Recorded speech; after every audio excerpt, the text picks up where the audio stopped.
Mari kita berdoa. Kiranya seperti pujian ini ya Bapa. Kami benar-benar haus akan firman-Mu.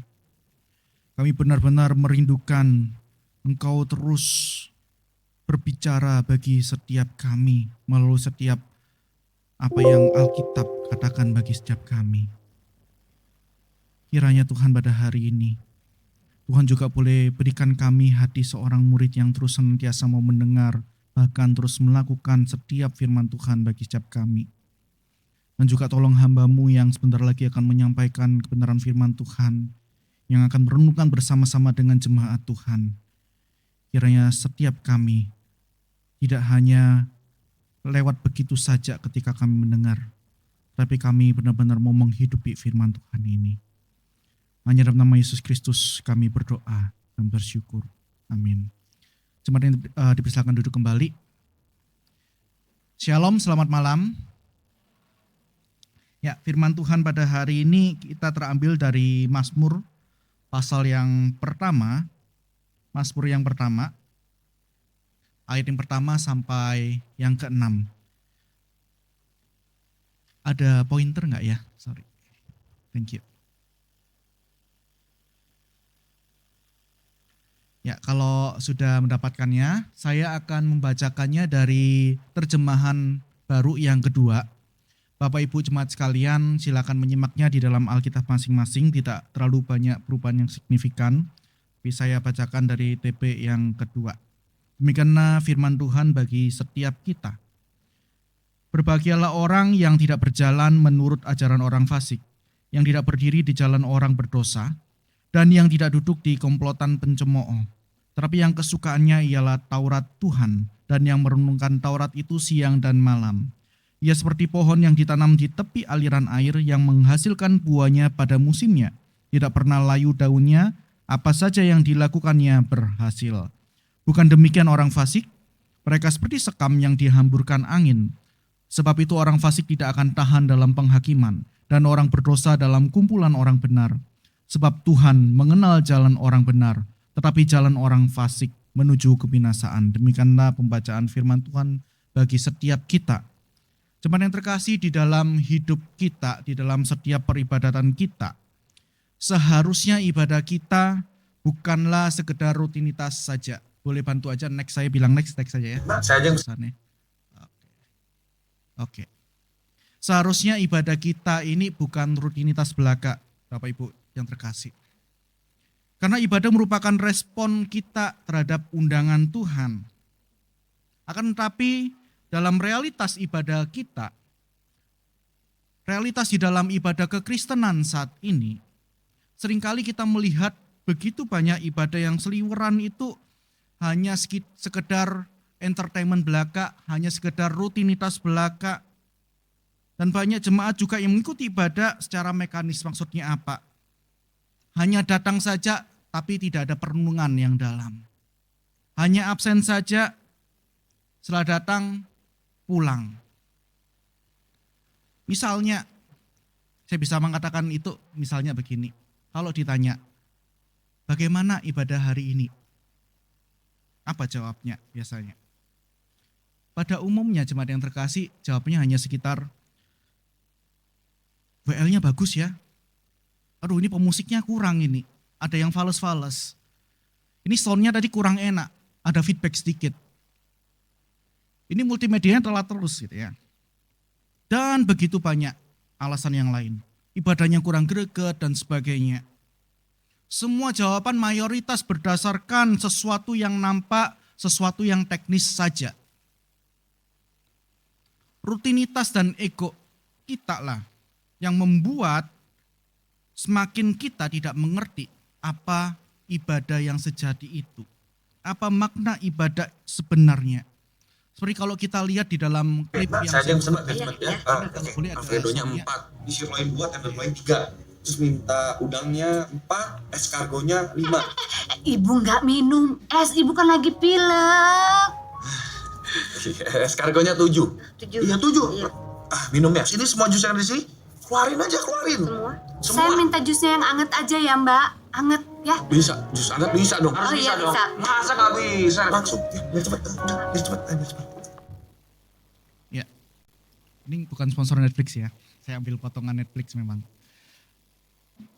Ada celotehan yang sederhana, lucu, tapi bagi saya itu punya kesan yang dalam gitu ya, punya makna yang dalam.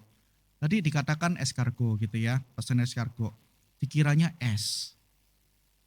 Mintanya jus, tapi nggak mau yang dingin. Harus ada jus hangat gitu ya. Jadi ini cerita ada keluarga yang baru kaya gitu ya. Kalau pernah nonton, ini keluarga baru kaya.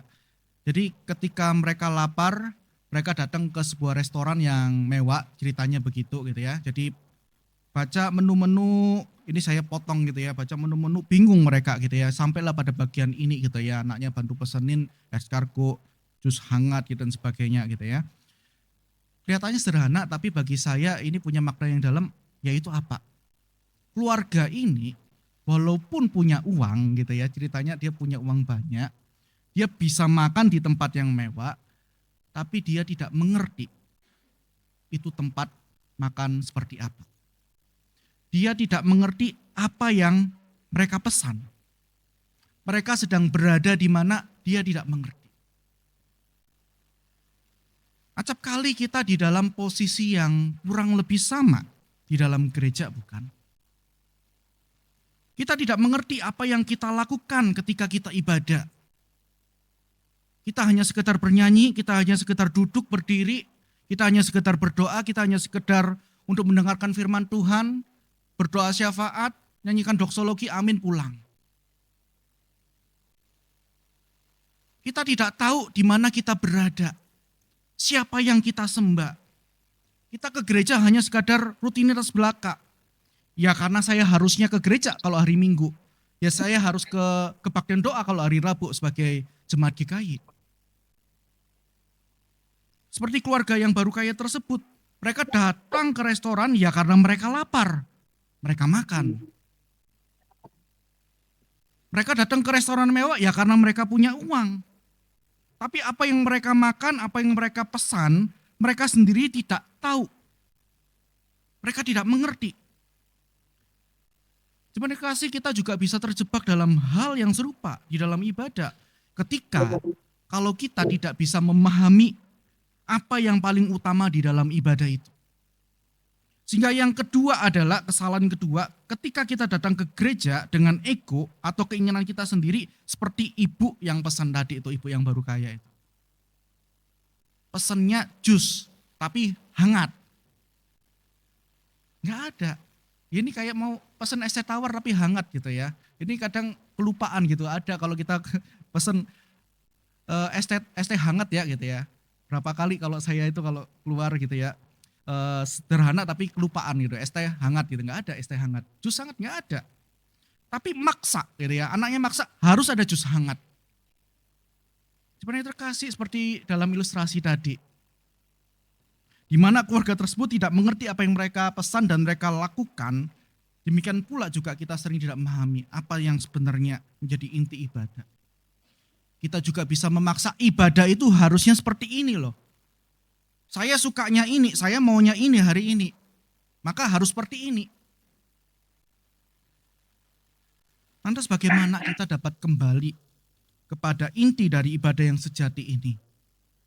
Apa yang seharusnya menjadi pusat dari setiap ibadah kita sebagai orang percaya? Mari bersama-sama kita merenungkan bagian yang sering kali kita baca ini, bahkan sering kali kita nyanyikan Mazmur 1 ini. Mazmur 1 sangat jelas sekali mengatakan bahwa sentralitas firman Tuhan di dalam ibadah itu penting. Next. Kita melihat di dalam ayat pertama, berbahagialah orang yang tidak berjalan menurut ajakan orang fasik, yang tidak berdiri di jalan orang berdosa, dan yang tidak duduk di komplotan pencemooh. Di dalam ayat ini sama-sama kita melihat ada 3 kata kunci yang bisa kita soroti. Berjalan, berdiri, duduk. Ini merupakan suatu progresi, suatu tahapan dari tindakan ke sikap. Yang awalnya hanya mencoba mencicipi namun bergerak menjadi terlibat di dalamnya. Ini bukan sekadar tindakan yang acak random. Berjalan, berdiri, duduk, tidak. Tapi pemazmur benar-benar menuliskan ini untuk menunjukkan bahwa ada suatu tahapan keterlibatan yang semakin mendalam, semakin dalam untuk terlibat masuk di dalam ketidakbenaran, di dalam keberdosaan. Israel saat itu, jemaat yang terkasih, di dalam konteksnya juga dihadapkan dengan berbagai pengaruh dari bangsa-bangsa lain yang tidak mengenal Allah. Daya tarik duniawi, daya tarik bangsa-bangsa lain yang menyembah dewa-dewi seringkali juga menggerakkan umat Tuhan agar mereka mengikuti setiap ajaran-ajaran dari bangsa-bangsa lain. Untuk mengikuti gaya penyembahan, cara penyembahan bangsa-bangsa lain yang tidak mengenal Tuhan Allah. Begitu pula pengaruh dari budaya sekitar kita pun juga sama. Bisa menjerumuskan kita. Bisa menjatuhkan kita, bisa menjebak kita. Jika kita tidak berhati-hati di dalam peribadatan kita. Karena itu ayat ini juga menjadi suatu pengingat bagi setiap kita jemaat yang terkasih. Agar kita tidak terjebak di dalam dosa ini, di dalam jalan orang fasik ini. Di dalam konteks ibadah Kristen saat ini, berapa banyak tawaran, berapa banyak pengaruh, berapa banyak gambaran-gambaran gaya-gaya peribadatan yang berusaha membuang jauh esensi dari ibadah itu sendiri. Kita terlalu banyak disuguhi melalui platform YouTube yang ada, IG, TikTok, dan seluruh yang lainnya. Bagaimana gereja lain beribadah. Begitu banyak tawaran dan pengaruh yang masuk. Sehingga setiap umat Kristen berdebat, ribut, bertengkar hanya karena masalah gaya ibadah. Kalau firman Tuhan tidak menjadi pusat dalam hidup kita, ketika kita melihat beberapa hal ini, acap kali kita juga selalu ingin ikut-ikutan. Oh, nanti Natal seperti itu ya. Apakah Santa Claus menjadi pusat ibadah kita? Juga tidak. Apakah harus pakai seling gitu ya, nanti Musa Petrus datang masuk pakai seling gitu. Seperti gambaran yang pertama. Ini udah begitu viral gitu ya, pastor yang pakai seling gitu ya. Enggak hanya satu. Saya melihat ada dua melakukan hal yang sama. Ini hal yang sederhana mungkin nampaknya. Tetapi ini juga menunjukkan bahwa kita dapat jatuh di dalam upaya membuat ibadah versi kita sendiri. Seperti yang dilakukan oleh bangsa Israel saat Musa di Gunung Sinai. Ini enggak apa-apa, enggak ada audionya, memang sengaja saya kasih. Ya. Maka dari itu jemaat yang terkasih, mari kita mengarahkan hidup kita hanya kepada firman Tuhan. Next ya. Sebab Mazmur sendiri mengatakan bahwa orang yang benar dan berbahagia adalah orang yang kesukaannya Taurat Tuhan. Dalam bahasa aslinya, ini berarti tentang pengajaran atau petunjuk yang menunjukkan bahwa firman Tuhan ini adalah pusat dari hidup orang percaya. Ketika kita mengutamakan firman Tuhan di dalam hidup kita, di dalam ibadah kita, maka kita akan menjauh dari jalan-jalan orang fasik dan jalan orang berdosa tersebut. Kita dapat memfilter mana yang benar, mana yang salah. Ketika kita mendapatkan beberapa tawaran-tawaran gaya ibadah yang ada, kita bisa melihat mana yang tepat, mana yang tidak sesuai dengan kebenaran firman Tuhan. Dalam konteks ibadah Kristen, ini berarti kita tidak boleh beribadah dengan pemikiran atau standar dunia yang dunia tawarkan. Justru seharusnya kita membangun ibadah kita berdasarkan kebenaran firman Tuhan. Itulah sebabnya sinode kita GKY, Litmus Sinode bidang ibadah sinode, memikirkan dengan baik bagaimana kita memulai ibadah kita, yaitu dengan kebenaran firman Tuhan, bukan?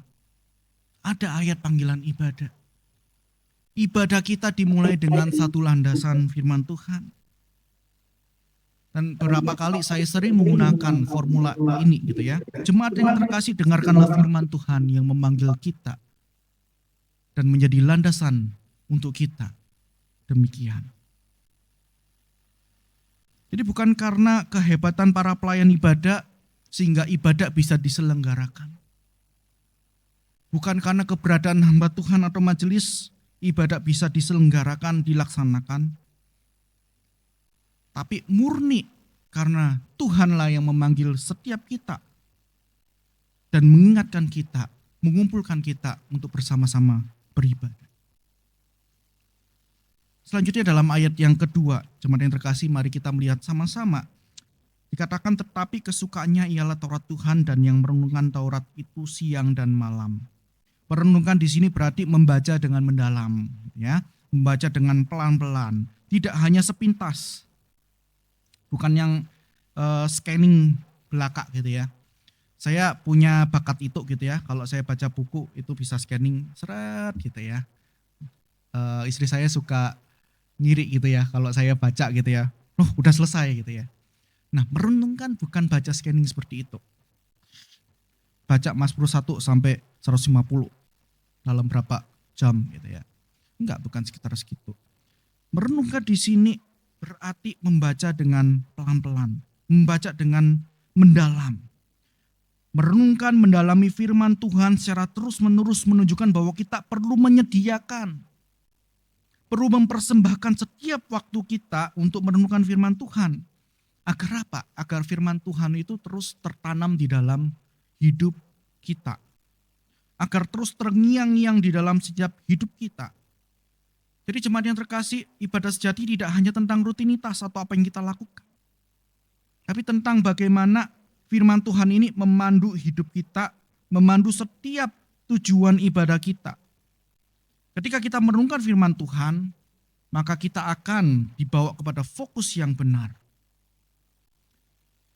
Dahulu saya kalau ibadah itu susah sekali ya, jemaat yang terkasih. Saya itu adalah seorang pemusik gitu ya. Saya pemusik, diberikan talenta itu sama Tuhan gitu ya. Walaupun otodidak, Tuhan terus perlengkapi saya. Jadi karena saya pemusik, saya kalau ibadah itu saya nggak bisa memuji Tuhan dengan baik. Apalagi kalau pemusiknya salah-salah. Kalau yang nyanyi fales, soundnya berantakan gitu ya. Ada hal-hal yang bagi saya kurang gitu ya. Jadi saya nggak bisa fokus. Kenapa? Karena bukan firman Tuhan yang memandu hidup saya. Saya tidak merenungkan firman Tuhan ini benar-benar. Saya tidak membaca mengenai apa sih yang Tuhan kehendaki di dalam ibadah itu. Sehingga ketika saya ibadah itu susah sekali saya memuji Tuhan. Saya mengharapkan sesuatu yang perfect di dalam ibadah. Mengharapkan sesuatu yang semuanya berjalan dengan baik. Suaranya baik, singersnya bisa pecah suara, pemusiknya harmoni bagus, ada aransemen yang baik. Tapi saya terjebak di dalam yang saya katakan tadi, ego saya sendiri. Saya berusaha menciptakan ibadah versi buatan saya. Namun ketika firman Tuhan menjadi dasar bagi saya, ketika saya benar-benar merenungkan kebenaran firman Tuhan, ketika saya benar-benar belajar akan apa itu ibadah yang sejati, maka perspektif yang salah itu perlahan demi perlahan Tuhan ubahkan. Puji Tuhan bukan karena hebat saya sih. Puji Tuhan bukan karena hebat saya. Bahkan ketika pelayan Tuhan pun melakukan kesalahan, saya masih bisa memuji Tuhan. Mungkin kalau hamba Tuhan yang pernah khotbah di IPK misalnya ya, itu kalau pelayan Tuhannya biasanya dari anak-anak SMP, SMA, main musiknya berantakan. Itu pun saya bisa bernyanyi, saya bisa menyembah Tuhan. Saya bisa mengalami perjumpaan dengan Tuhan. Berbeda ketika saya tidak benar-benar merenungkan firman Tuhan. Saya frustasi dengan diri saya sendiri. Saya merasakan bahwa ibadah seharusnya nggak seperti ini. Tapi itu dasarnya adalah diri saya sendiri. Maka dengan cara pandang yang Tuhan berikan melalui kebenaran firman Tuhan, saya diubahkan. Saya bisa menikmati ibadah apapun, dengan style apapun. Entah itu hymn, entah itu kontemporer, entah itu dengan kalau ada yang model-model saat duduk dengan nyanyian taise. Dan dengan model apapun saya bisa mengalami, merasakan setiap penyembahan dengan Tuhan. Sebenarnya yang terkasih, ketika firman Tuhan menjadi panduan hidup kita, maka kerinduan kita di dalam beribadah menjadi suatu respon yang benar terhadap undangan Allah. Kita harus terus-menerus berusaha untuk mengisi hidup kita dengan kebenaran firman Tuhan ini, agar kerinduan kita ini dimurnikan kembali. Mengapa saya mengatakan dimurnikan? Seperti yang saya katakan tadi, saya saksikan. Karena keinginan kita ini dapat dipengaruhi oleh dosa. Setiap keinginan kita tentang ibadah dapat dipengaruhi oleh dosa. Sehingga di dalam keberdosaan kita akan terus-menerus membentuk ibadah buatan kita yang dapat menyenangkan kita. Nah, terkadang itu saya pernah iseng gini ya bercandanya. Di sini ada Kak Usore enggak ya?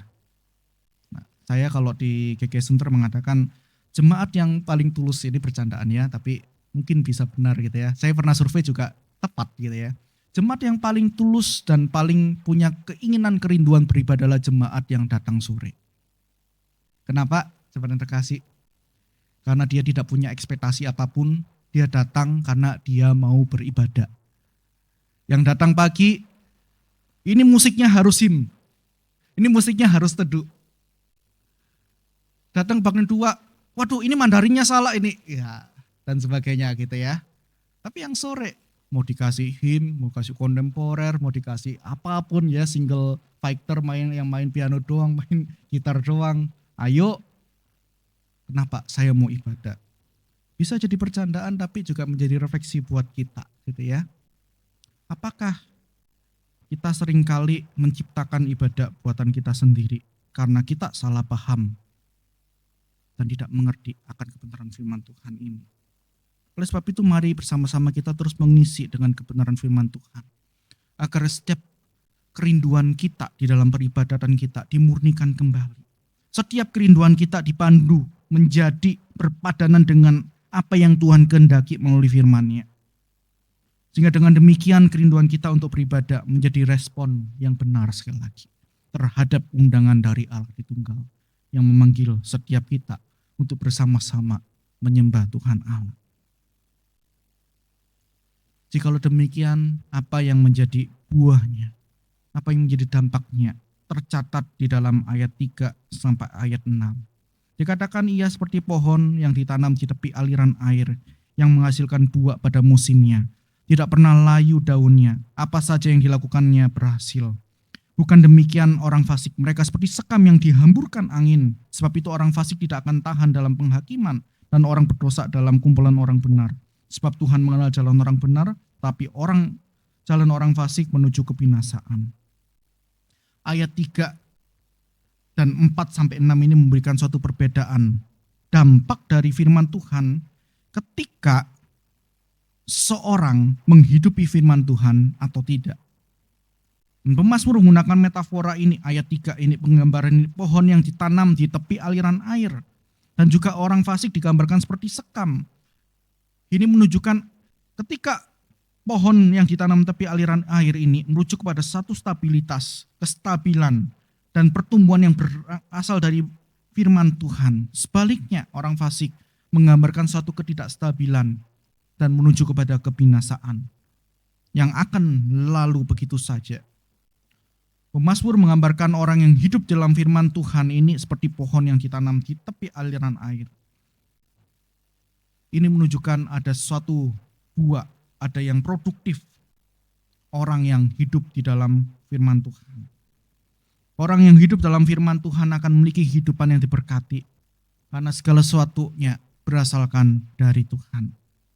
Berbeda dengan orang yang fasik, digambarkan sekam yang ditiup oleh angin, tidak ada akar, tidak ada hasil. Dan ayat 6 menegaskan bahwa Tuhan mengenal jalan orang benar, tetapi orang fasik akan binasa.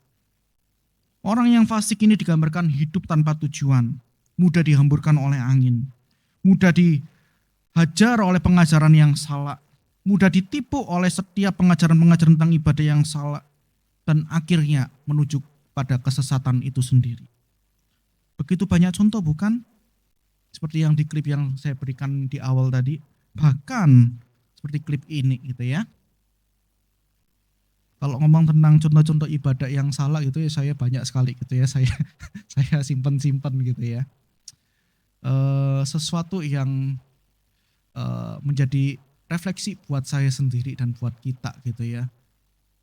Tidak hanya di luar, di Indonesia pun juga banyak gitu ya.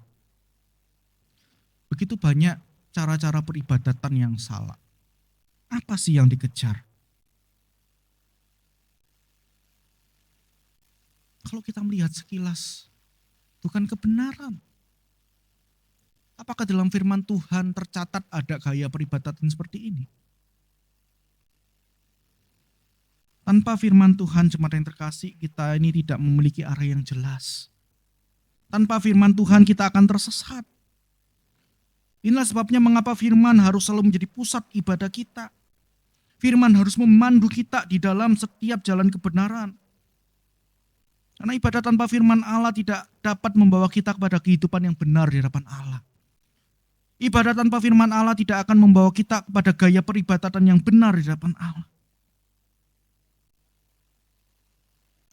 Bukankah kita dengan jelas melihat Tuhan Allah sering menegur umat Israel?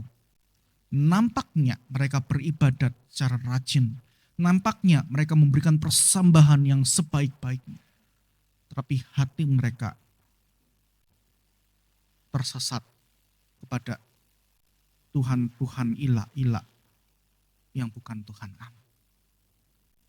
Ketika kita mengabaikan firman di dalam ibadah kita akan membuka diri kita terhadap kesesatan dan kebinasaan. Kita susah sekali memfilter tanpa firman Tuhan. Jika firman Tuhan menjadi sentral dalam ibadah kita, maka mari kita harus terus bertumbuh semakin mengenal Tuhan dalam setiap perjumpaan pribadi kita di dalam ibadah kita. Maka apa yang kita lakukan sangat sederhana sekali. 2 poin ini namun mungkin sulit untuk kita lakukan. Merenungkan firman Tuhan setiap saat seperti pemazmur katakan. Kenapa harus seperti ini? Supaya hidup kita tidak kosong. Supaya hidup kita tidak diisi oleh banyak penyesat-penyesat. Supaya hidup kita terus berakar dan semakin mengenal siapa yang kita sembah, yaitu Tuhan Allah. Mari kita jadikan firman Tuhan pusat dalam hidup kita. Ini bukan berbicara tentang satu disiplin rohani yang harus dipaksakan, jemaat yang terkasih. Tapi jadikanlah ini menjadi suatu gaya hidup kita. Dan yang kedua, beribadah dengan fokus kepada Tuhan. Setiap kali kita beribadah, mari pastikan bahwa firman Tuhanlah yang menjadi pusat, bukan emosi kita, bukan tradisi kita juga, tapi kebenaran firman Tuhan yang kita renungkan siang dan malam.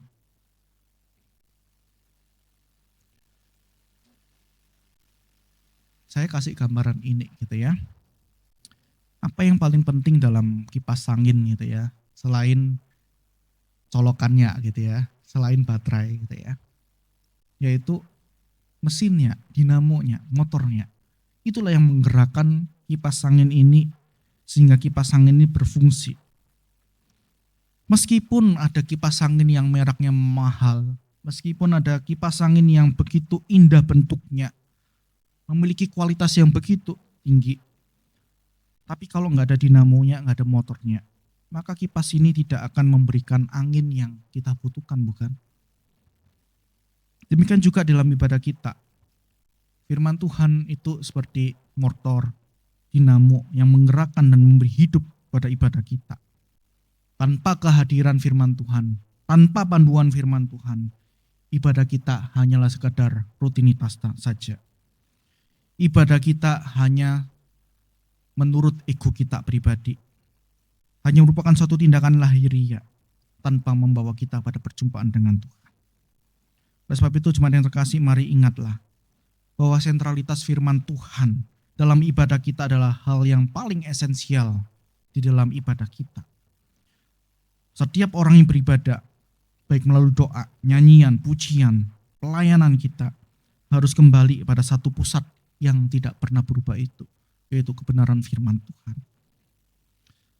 Seperti yang kita anut sola scriptura, gereja reform, hanya firman Tuhan yang menjadi otoritas tertinggi dalam kehidupan kita. Mari kita pegang teguh firman Tuhan. Karena firman Tuhan seharusnya menjadi fondasi utama. Dan ketika firman Tuhan menjadi sentral dalam hidup kita, sekali lagi saya ulang ya, maka ibadah kita harusnya merupakan respon terhadap undangan Tuhan. Sehingga kerinduan kita benar-benar murni, ingin menyembah dan mengalami perjumpaan pribadi dengan Tuhan. Mari kita berdoa.